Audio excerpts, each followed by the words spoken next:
you've got a small business, maybe you even got some traction on Instagram, it's 2020 and you're wondering, what's the marketing strategy that's paying off right now? What am I supposed to do on Instagram? Is it still working as well as it used to? Should I be over on TikTok? Is TikTok still even a thing? Let's break it down. Good Marketing Minute.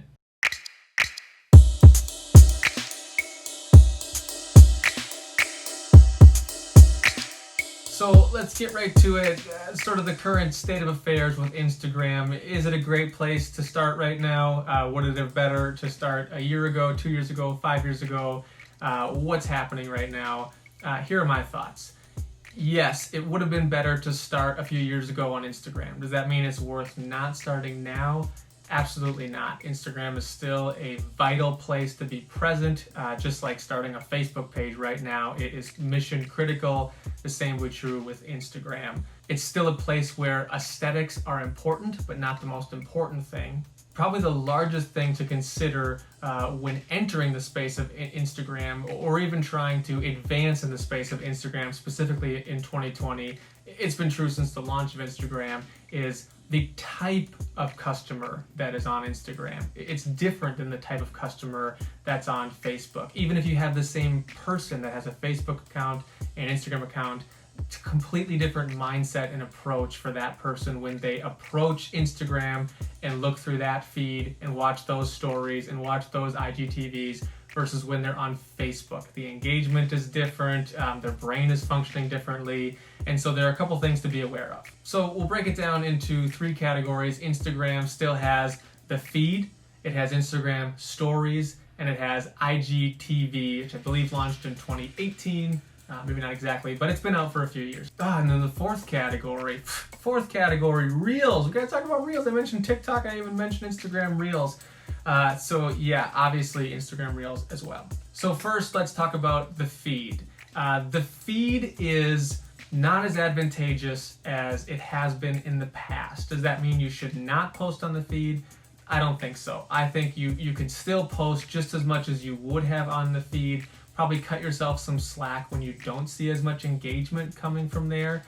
Less and less people actually scroll through Instagram. I mean, if you're lucky enough to be the first picture that loads when they open the app, you might get a like here or there. They'll scroll maybe 3-4 posts.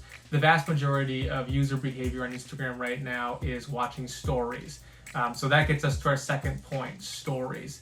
Stories is a much different approach than the feed, whereas the feed took a priority of being aesthetically pleasing, right? If you owned a coffee shop, when you're taking your feed photos, you're setting up the cup and the flower and having the wood, as the backdrop, and a very aesthetically pleasing place. You're using the filters inside Instagram to make the best picture possible.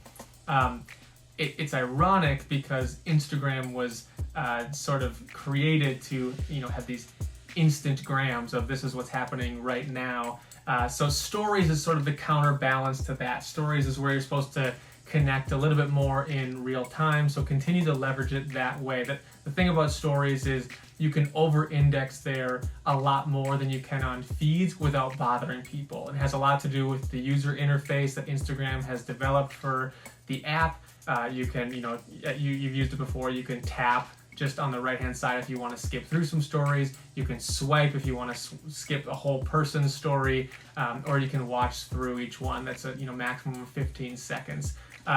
If you're gonna go on Instagram and you're wondering where to spend your time, you're gonna have a better return on value by spending time in your stories, making those every single day, probably multiple of them, than you are in your feed. And the last category is IGTV. So IGTV is supposed to be sort of the YouTube competitor, long form video content. When it first rolled out, they tried to play exclusively in horizontal video as kind of this is why we're different. It didn't really work out. They quickly added a button where you could rotate the screen because people were just uploading portrait or landscape videos anyways. So IGTV is definitely a great thing to utilize if you have that skill set, if you have those abilities in-house that you can create videos. It doesn't take a lot. I mean, these videos right here, it's shot in an iPhone, held by a gimbal, with just some adequate lighting. So you can leverage it and do leverage it if you're comfortable in that medium. But it's probably not something you should beat yourself up if you're not using it. And then the fourth, which I almost forgot to mention, Instagram Reels. So if IGTV was the right hook for YouTube, then Instagram Reels is the right hook at TikTok. So it's, to put it bluntly, it's almost a blatant ripoff. You use audio files that are uploaded by other users to, you can choreograph a dance or do a dance that's, gone viral. You can use funny audio. You can use it to just teach things. There's a lot of entrepreneurial business type content on not only on TikTok, but used in Reels. So a lot of things you can do there. These are short videos. They're a lot like stories, but they appear in a different place. When you go into your feed in Instagram, you have this sort of the 4 boxes there. You can see, your post. You can see posts you were tagged in on the other side. One of those now is Reels, as well as IGTV. Reels are definitely something that's a little bit of a learning curve. If you have operated on TikTok even a little bit, a lot of that will translate over. If you haven't done anything with TikTok and now this Reels thing has come out, you just have to play with it. You have to figure out how you communicate in that medium in your own way that brings value. There's definitely different rules and norms than just a story itself. So in 2020, 4 things that I would advise you to be doing on Instagram that are broad, regardless of what category you do them in. These are 4 things that I think you should be doing. 1, be a human. This is not a place for all of your polished content or coming off as a brand. There's a place for that. You certainly can do it here, but when you're going to get the most traction is when you are just yourself, right? Just whether you're comfortable looking at the camera and just talking, whether you like to take a photo of something, use the text option and write something out. If you need to, take a screenshot of that, turn it into a 1:1 ratio, put that into your feed. However it is you communicate, that is you. That's your way of communicating. Be a human. Operate like yourself, right? People will connect to your brand when they feel like they're talking to a person, not a company. Second thing, you have to try new things, right? Instagram is becoming as diversely complicated as Facebook is. So Facebook, right? There's a million ways that you can attract attention, that you can do business. There's marketplace, there's groups, there's messenger, there's advertising, all these different things you can do, stories, feed. You have to try new things in Instagram. So whatever you've done in the years, from when it started to now, you're going to have to be open to trying new things. Try things that you haven't done before, play around with Reels, play around with doing more story content if you've only done the feed, especially because the feed is sort of going down in the visual value. So play with stories, try it more often, try different tactics inside of stories. There's a whole gambit of filters and games and features and stickers and all kinds of things you can do in stories. Pay attention to what other people are doing that you find interesting. Copy that in your own way. Figure out how can you take what they're doing, bring your own flavor to it. And the third thing is ask for feedback, right? This isn't the radio and this isn't TV. You don't have to just put content out there and wonder how did someone feel about that, or I'll follow up with them in a survey that they'll get in the next 15 days. This is a place for community, right? People are coming to have community. The fact that they've decided to give you some of their attention by following you, that's a really great thing. That means they would like to have community with you. They'd like to understand what's going on. So just ask them. You can ask them in the feed. There's even direct features inside stories where you can put up surveys. You can put up question boxes.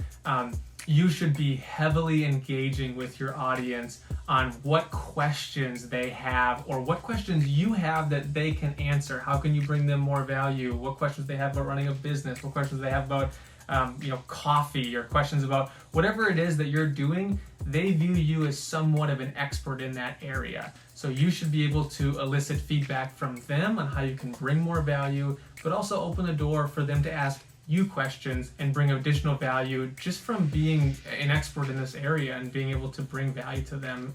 They're going to enjoy that. And the last one, if you're feeling like spending some dollars, is advertise. Advertising on Instagram is incredibly worth it. There's a couple different ways you can advertise. You can advertise in the feed, which is probably the most common way most people have advertised before. It's a lot like using the Facebook feed advertising. It's the same tool, actually. What I would specifically recommend is using the Instagram stories advertising space, right? Like I said, there's a lot of attention in stories. People swipe by a lot of things. That's a great place to put a message to someone that you want to reach. You know that they're probably going to see it. You get the benefit of all of the sophisticated tracking and analytics and targeting from Facebook and Instagram and all the data that they have on everyone. So you know you can get in front of the right people. You know you can catch them at a great time. Now it's about bringing the proper message through an advertisement. And again, that's going to go back to the first point of be yourself. Sometimes we get kind of freaked out when we think about advertising. You know, it's a lot like asking someone out on a date. You can be all cool, calm, and collected, and then when it comes time for that ask, you turn into this like robotic freak. Like, just relax, just be yourself, just advertise to them in a way that brings value. Be generous with what you have to offer, and that'll be a great return on investment for you. So those are my thoughts on Instagram in 2020. The landscape is changing, but for a small business owner, there's still a ton of advantages on Instagram.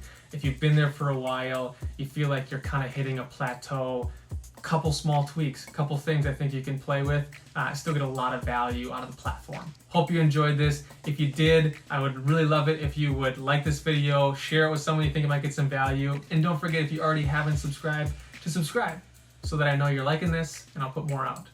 Thanks.